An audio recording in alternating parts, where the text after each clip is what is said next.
친구가 저한테 이렇게 묻더라고요. 인문학과 자기계발서의 차이는 무엇이냐. 제가 그래서 이렇게 대답을 했습니다. 자기계발서는 자유도가 좀 더 높은 것 같다. 인문학은 무언가를 주장할 때 그 근거가 훨씬 더 풍부하고 깊게 많이 들어가 있어요. 하지만 자기계발서는 보통 자신의 경험만을 근거로 저자의 주장을 펼쳐나가는 경우가 많거든요. 그러니까 주장에 불과하다는 거죠. 여러분들이 책을 읽다 보면은 문장에 딱 눈이 고정이 돼가지고 그 내용이 이해가 잘 되지 않아서 다시 문장의 첫 번째 부분으로 돌아가는 현상, 이런 현상을 고정이라고 해요. 이 고정을 해결하는 게 굉장히 속독에서 중요한 일인데요. 고정을 해결하는 방법 아주 간단하게,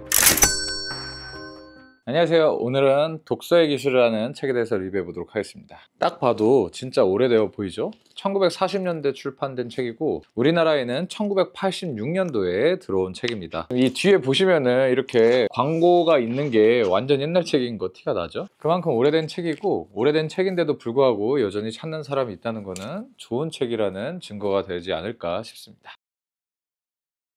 이 책에서 처음에 독서가란 무엇인가 라는 것을 정의하고 있는데요. 독서가란 정보와 지식을 주로 활자에 의해 얻는 것을 습관으로 가지고 있는 사람을 독서가라고 이야기하고 있습니다. 이 책이 1940년대 나온 책인데요. 책에서 이렇게 언급을 하고 있어요. 최근 독서가 옛날만큼 중요시되지 않는 것 같다. 특히 텔레비전은 일찍이 활자가 수행하고 있던 기능을 대신 떠맡으려 하고 있다. 그러나 이들 새로운 매스미디어의 출현이 우리가 사물을 깊이 이해한다는 점에서 정말 도움이 되고 있는지 매우 의문이다. 그만큼 이 당시에도 정보나 지식을 주로 활자에서 얻는 진정한 독서가가 점점 줄어들고 있다는 것을 이야기하고 있고요. 그러면서 지적 패키지라는 말을 해요. 이 지적 패키지가 뭐냐? 우리가 무언가를 직접 생각하지 않아도 되도록 생각할 필요가 없게 만들어주는 그런 장치라고 하는데, 이 당시에도 텔레비전이나 라디오가 지적 패키지로서의 역할을 수행했다는 거죠. 하지만 현대에는 훨씬 더 이게 심각해졌고 많은 사람들이 생각 자체를 안 하는 상황에 이르고 있습니다. 그러면서 무엇이 중요하냐? 적극적 독서가 필요하다. 그러면서 이 적극적인 독서가 무엇인지에 대해서 언급을 하고 있습니다. 적극성이 높은 독서일수록 좋은 독서라는 것을 특히 지적하고 싶다. 독서에 바치는 노력이 많으면 많을수록 좋은 독자다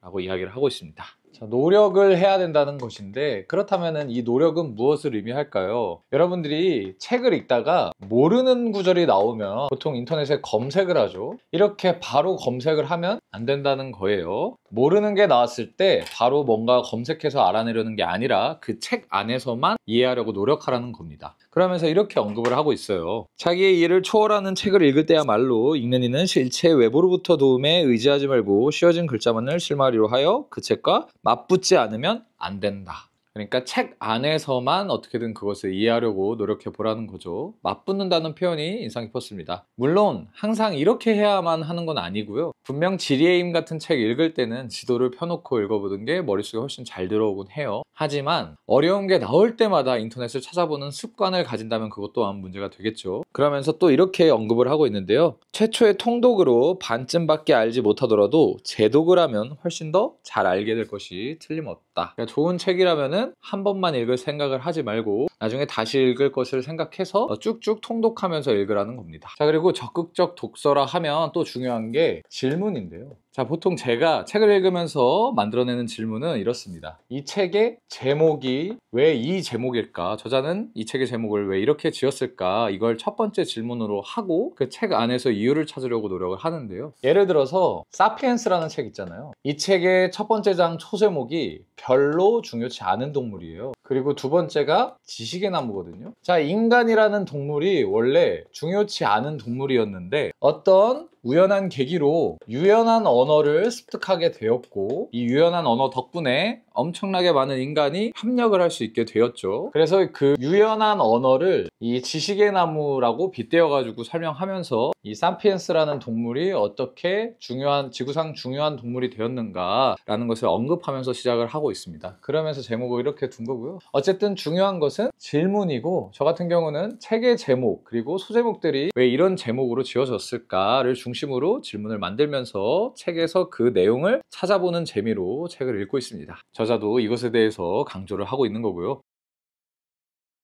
저자가 처음에 종류와 수준이라는 말을 비교하고 있는데요. 종류라는 것은 서로 다른 무언가 구분하는 거죠. 그리고 수준이라는 것은 낮은 단계에서, 난이도가 낮은 단계에서 높은 단계로 이동하는 어떤 일련의 과정을 포함하고 있는 단어입니다. 간단한 단어들도 왜 사용했는지 정확하게 언급해 주는 게 이 독서의 기술이라는 책에 걸맞는 내용이라고 생각을 했고요. 여러분들도 이 종류라는 단어와 수준이라는 단어 잘 구분하면서 이 독서의 수준에는 무엇이 있을까 한번 생각해 보시는 게 좋을 것 같아요. 지금부터 독서의 수준 4가지에 대해서 이야기를 해보겠습니다. 첫 번째가 초급 독서고요. 그리고 두 번째가 점검 독서입니다. 그리고 세 번째로는 분석 독서가 있고요. 그리고 마지막으로 신토피컬 독서라는 방법이 있습니다. 자, 먼저 초급 독서에 대해서 이야기를 해볼게요. 우리가 처음에 글을 잘 모를 때 글을 알게 되는 순간, 그러니까 단어가 무엇을 의미하는지 1차원적으로 생각할 수 있는 그 수준을 초급 독서라고 이야기를 해요. 이 초급 독서, 여러분들 당연히 나는 초급 독서 수준은 뛰어넘었다고 생각을 하실지도 모르지만, 책이라는 것을 멀리하고 인터넷과 TV의 시대에서 살다 보면은 당연히 알 거라 생각하는 단어들도 까먹고 사는 경우가 종종 있거든요. 정확한 단어의 뜻을 인지하는 거 연습해 보는 게 좋아요. 자, 그리고 두 번째로는 점검 독서인데요. 점검 독서라는 것은 말 그대로 빠르게 라는 것이 키포인트가 됩니다. 그러니까 여러분들이 서점에서 책을 살 때 어떤 책을 빠르게 파악해 볼 필요가 있잖아요. 그럴 때 이 점검 독서라는 기술을 활용해 가지고 책을 빠르게 스캔하는 거고요. 책을 빠르게 스캔할 때 가장 중요한 것은 책의 제목을 확인하는 것과 책의 목차를 확인해 보는 것입니다. 자, 책을 빠르게 읽기 위해서 중요한 것은 속독인데요. 여러분들 이 속독이라는 말 들었을 때 뭔가 마음을 설레게 하죠. 책을 읽는 사람들이 정말 관심 있어 하는 스킬이기도 하고요. 이 속독이라는 말을 할 때 중요하게 같이 따라붙는 단어가 고정인데요. 여러분들이 책을 읽다 보면은 문장에 딱 눈이 고정이 돼가지고 그 내용이 이해가 잘 되지 않아서 다시 문장의 첫 번째 부분으로 돌아가는 현상, 이런 현상을 고정이라고 그래요. 이 고정을 해결하는 게 굉장히 속독에서 중요한 일인데요. 고정을 해결하는 방법 아주 간단하게 손가락을 활용하시면 됩니다. 손가락을 활용해 가면서 이 손가락을 따라서 글을 읽어나가는 거죠. 이것을 서양권에서는 페이서라고도 부릅니다.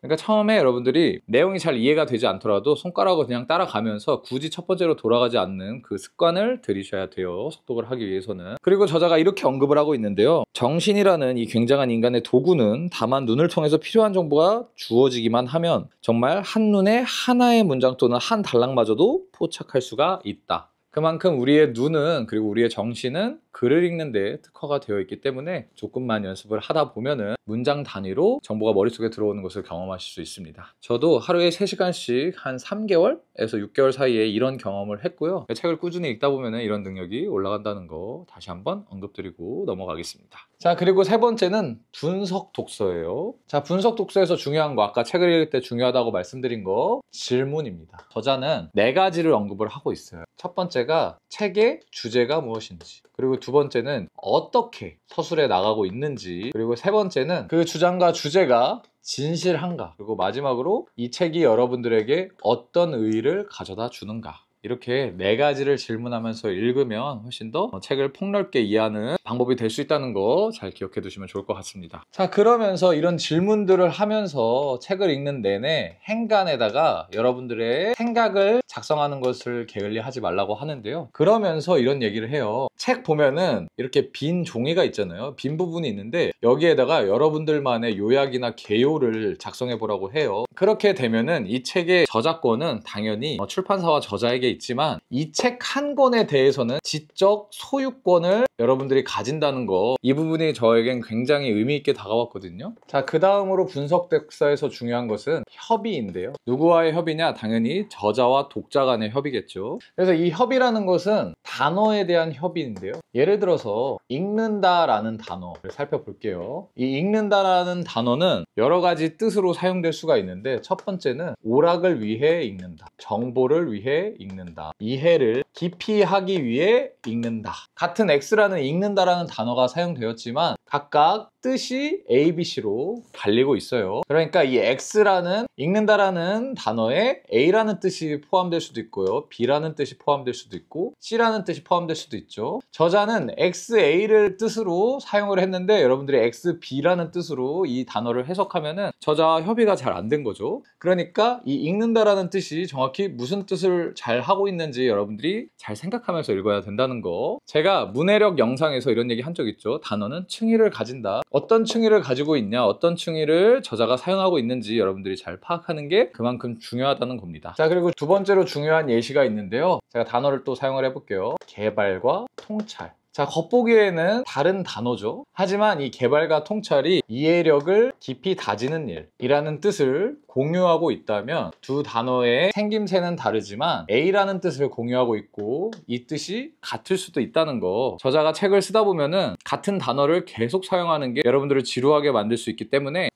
다른 단어를 사용해 가면서 책을 쓰거든요. 이런 경우 다른 단어지만 여러분들이 같은 뜻을 품고 있다는 거 잘 인지하면서 읽어 가야겠죠. 자, 이런 식으로 여러분들이 저자와 이런 단어의 협의를 잘 해나가면서 읽어야 한다는 거, 분석 독서에서 굉장히 중요한 스킬이 될 것입니다. 자, 그리고 마지막으로는 신토피컬 독서인데요. 이것은 이제 독서의 가장 최고 난이도에 속하는 기술로서 어떤 주장을 위해서 관련 여러 가지 책을 동시에 읽는 독서법을 의미합니다. 논문 같은 거나 아니면 콘텐츠 같은 것을 작성할 때 이런 독서법이 필요하겠죠.